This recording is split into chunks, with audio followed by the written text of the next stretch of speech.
এই দুনিয়ার পুরো জীবনটা এটা হচ্ছে লালসাময় একটা জীবন, লোভ, মরিচিকা, মায়াজাল। এই মায়াজালে আমরা আটকে আছি, ফলে মৃত্যুর কথা আমরা ভুলে গিয়েছি।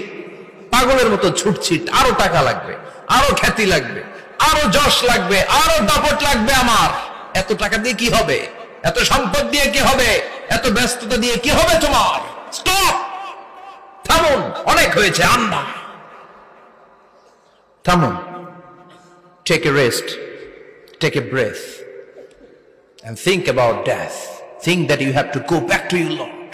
একটু বসেন না, একটু ভাবেন যে আমাকে চলে যেতে হবে, চলে যেতে হবে। এই কোলাহল, এই ব্যস্ততা, এগুলো থাকবে, থাকবো না আমি। সাইয়েদনা ওমর ফারুক বলেছেন, মুতু ক্বাবলা আন তামুতু, মরার আগে একবার মরো।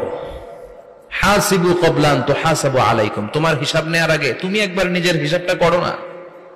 কাগজ বের করে একটু লিখো না কি কি ভালো কাজ করছিলা, যেগুলো দিয়ে নাজাতের ওসিলা হতে পারে। 1 2 3, আর কি কি আকাম কুকাম করছো দেখো না, লিখে দেখো তোমার অবস্থাটা কি।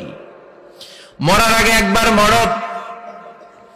মরার আগে খাটের মধ্যে শুয়ে শটান করে চোখ বন্ধ করে একবার মরার ভান করে দেখেন কেমন লাগে। চোখটা বন্ধ করেন আর ভাবেন আপনি নাই, কি কি হতে পারে ভাবেন। আপনার ছেলে মেয়েরা কান্না জুড়ে দিবে, আপনার প্রাণের স্ত্রী বিলাপ শুরু করে দিবে, বন্ধু বান্ধবের চিৎকার আর মাতম, স্থানীয় এলাকার মসজিদে ঘোষণা, অমুক এলাকার নিবাসী অমুক ভাই, অমুকের ছেলে অমুক দুনিয়ায় নাই। সব আত্মীয়রা চলে আসবে, ফেসবুকে স্ট্যাটাস দেয়া হবে, সবাই সবাইকে জানাবে বিকাল 4টায় অমুক হাই স্কুল ময়দানে আপনার জানাজা। ছুটে আসবে, সবাই ছুটে আসবে আপনাকে শেষ বিদায় দিতে, গুড বাই জানানোর জন্য, আল ওয়াদা, বিদায় জানাতে আসবে সবাই। 4 তাকবীর দিয়ে আপনার জানাজা হবে, অশ্রুসিক্ত জানাজায় আপনার বিদায় হবে।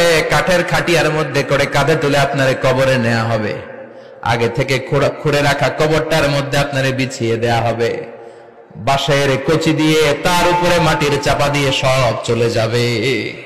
ভাবেন না একবার চোখ বন্ধ করে, this is the circle of life, this is the nature of life. এটা সবার হবে, আমার হবে, আপনার হবে। এত মায়া, এত ভালোবাসা কই যাবে? কেউ থাকবে না, সবাই আপনার অন্ধকার কবরে রেখে দিয়ে চলে আসবে। উপরে বাঁশের কঞ্চি, তার উপরে মাটির চাপা, অন্ধকার আর অন্ধকার। এই অন্ধকার যেন শেষ হতে চায় না, শুধুই অন্ধকার, ঠিক কিনা? এজন্য আমাদের চলে যেতে হবে। দাদা গেল, চাচা গেল, মামা গেল, আমাদেরকেও যেতে হবে, জোরে কোন ঠিক কিনা? একদিন মাটির ভেতরে হবে ঘরে মন আমার, কেন বন্ধ দালান ঘর, প্রাণ পাখি উড়ে যাবে পিঞ্জর ছেড়ে,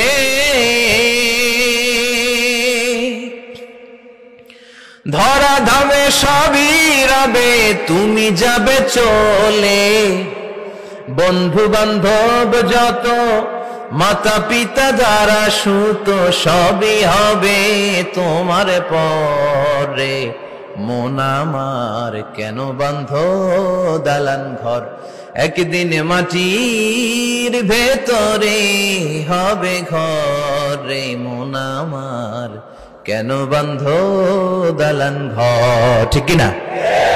সব করে থাকবে, চলে যেতে হবে আমাদেরকে।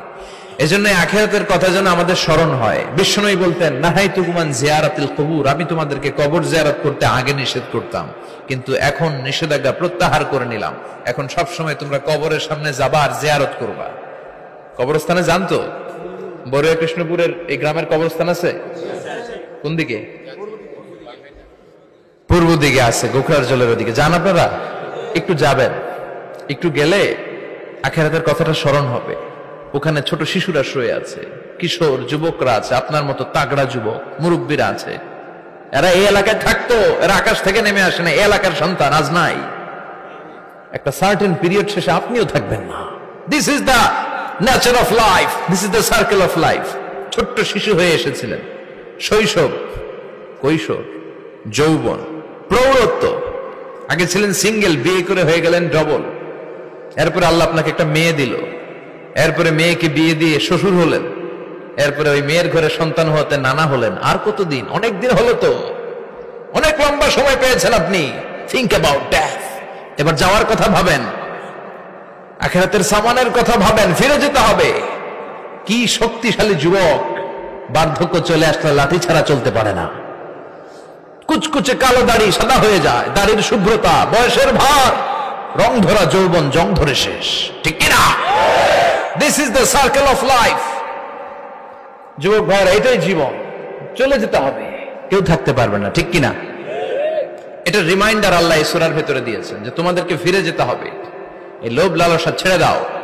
রব্বুল আলামিন বলেন, আলহাকুমুত তাকাসুর হাত্তা যুরতুমুল মাকাবির। ও গোলাম, দুনিয়ার সম্পদ, লোভ লালসা তোদেরকে পাগল বানিয়ে দিয়েছে। এই লোভ পাগলামি কোনোদিন তোদের থামবে না যতদিন না তোরা কবরে ঢুকবি, ঠিক কিনা? কার কথা? আল্লাহ বললেন, দুনিয়ার সম্পদ আর লোভ আর মোহে তোমরা গাফেল হয়ে গিয়েছো। আখিরাতের কথা বেমালুম তোমরা ভুলে গিয়েছো, কিন্তু আখিরাতে তোমাদের যেতেই হবে, কবরের বাড়িতে তোমাদের ঢুকতেই হবে, ঠিক কিনা? যেতেই হবে, আমরা ভুলে যাই। আলহাকুমুত তাকাসুর, অতিরিক্ত পাওয়ার লোভ, বেশি বেশি খাওয়ার লোভ, বেশি বেশি জমানোর লোভ মানুষকে গাফেল বানিয়ে দিয়েছে। এটা মানুষের স্বভাব, আরো চাই আরো চাই, এই স্বভাবটা আছে না নাই?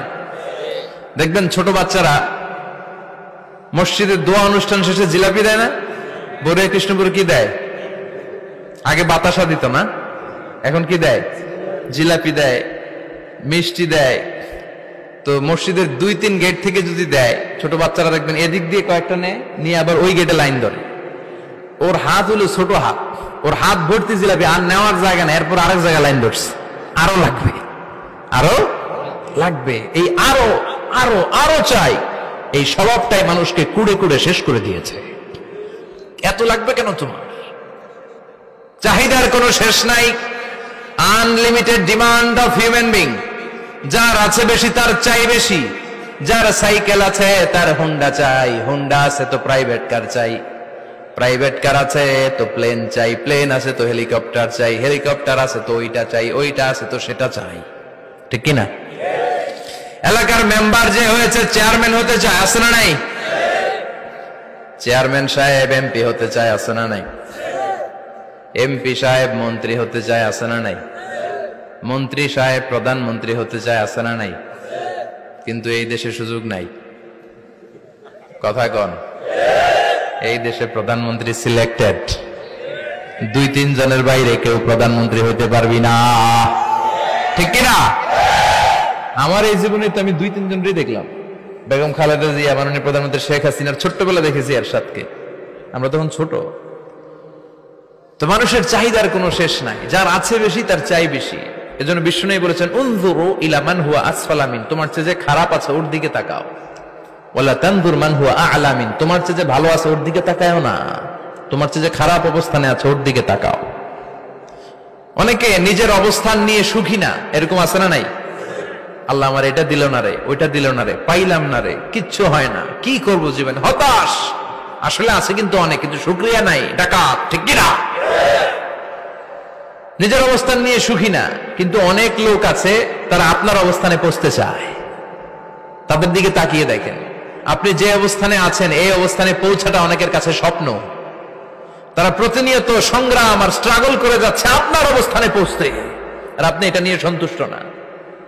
শেখ সাদির নাম শুনেছেন? বালাগাল উলা কাশাফাদ দুজা, এই কবিতাটার রচয়িতা ইরানের বিখ্যাত এক কবি। উনি একবার আর্থিক সমস্যার মধ্যে দিয়ে সময় কাটাচ্ছেন, টাকা নাই, পয়সা নাই, পায়ে দেওয়ার মতো জুতা নাই। উনি খুব দুঃখ পেলেন, হায় রে, আমি ইরানের এত বড় কবি, আমার পায়ে দেওয়ার মতো জুতা নাই।